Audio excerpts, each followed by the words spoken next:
देश आज आजादी के 79वें साल में प्रवेश कर चुका है। स्वतंत्रता दिवस पर लाल किले की प्राचीर से प्रधानमंत्री मोदी ने 100 मिनट का संबोधन देश के नाम दिया।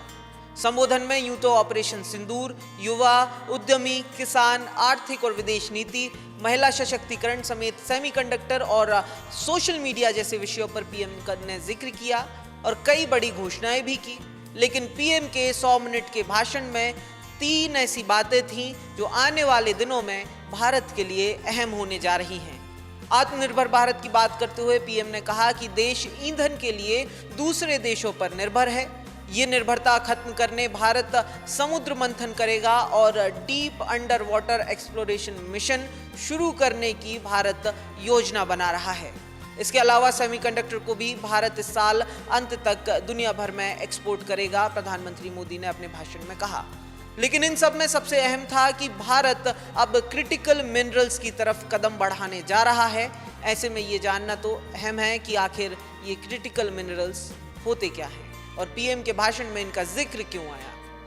पीएम मोदी ने कहा, हमारे लिए क्रिटिकल मिनरल्स में आत्मनिर्भरता अनिवार्य है। पीएम मोदी ने कहा, रक्षा, तकनीक आदि क्षेत्रों में क्रिटिकल मिनरल्स की काफी बड़ी भूमिका है, इसलिए national critical minerals mission launch किया गया है। इस मिशन के अंतर्गत आज 1200 से ज्यादा जगहों पर खोज का अभियान चल रहा है। पीएम ने कहा, हम क्रिटिकल मिनरल्स की दिशा में भी आत्मनिर्भर बनने की ओर बढ़ रहे हैं। आज पूरा विश्व क्रिटिकल मिनरल को लेकर के बहुत ही सतर्क हो गया है। उसके सामर्थ्य को लोग भली भांति समझने लगे हैं।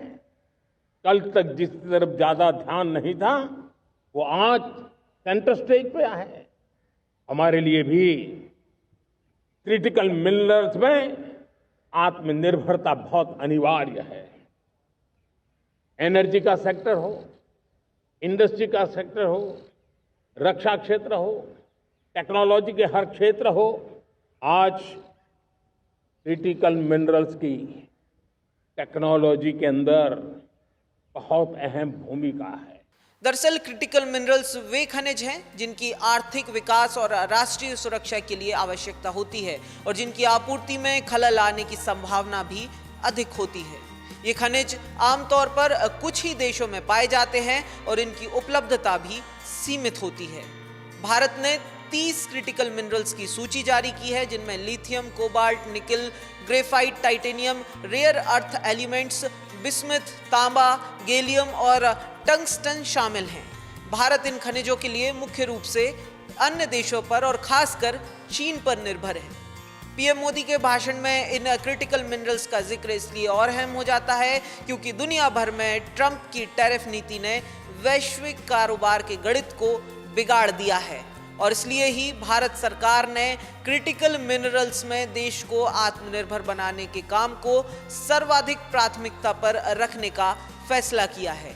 इसके लिए भारत सरकार टाटा स्टील, JSW, वेदांता, अडानी, हिंडाल्को जैसे माइनिंग जाइंट्स के साथ उच्च स्तरीय बैठक करके सुझाव भी ले चुकी है। इसके अलावा पीएम मोदी विदेश यात्राओं में भी क्रिटिकल मिनरल्स की एक्सप्लोरेशन को लेकर अंतरराष्ट्रीय साझेदारी को लेकर चर्चा कर चुके हैं। पीएम नरेंद्र मोदी जब घाना, अर्जेंटीना और नामीबिया की यात्रा पर गए थे तब वहां इन देशों की सरकारों के साथ जो वार्ता हुई उसमें दुर्लभ धातुओं के खनन और आपूर्ति का मुद्दा बहुत ही प्रमुखता से उठा। इसके अलावा ऑस्ट्रेलिया और रूस जैसे अहम रणनीतिक साझेदार देशों के साथ मिलकर भी दुर्लभ धातुओं की आपूर्ति सुनिश्चित करने पर बातचीत काफी आगे बढ़ी है।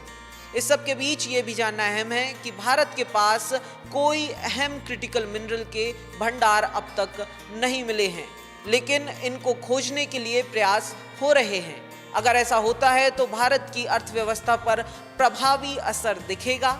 अगर भारत को इन 30 क्रिटिकल मिनरल्स में से केवल एक लिथियम भी मिल जाता है तो भारत दुनिया भर के बढ़ते ईवी मार्केट में अपने लिए एक बड़ा मार्केट तैयार कर सकता है।